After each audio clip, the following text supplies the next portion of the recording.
My name is Ahmed. I am an Experiential Education Unit Student Ambassador, and today I'll be chatting with Haania, who's a remote ROP student. Hello, everybody. Well, so which remote experiential learning course did you participate in? I took part in the trip to Peru for the Bio 210 Human Anatomy and Physiology class, which is now Bio 208 and 209. My experiences in that class led me to participate in the Bio 399 Research Opportunity Program, centered around what we learned about in Peru. So how would you describe your experience, and what was your best accomplishment or takeaway from that? In Peru, we learned about the communities and the way of living for the people there, which was super eye-opening.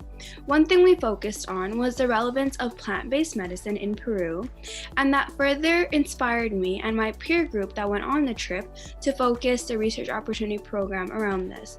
This research opportunity program has allowed me to take learning into my own hands, which was something new, and I feel I am learning skills that can be applied throughout my academic career.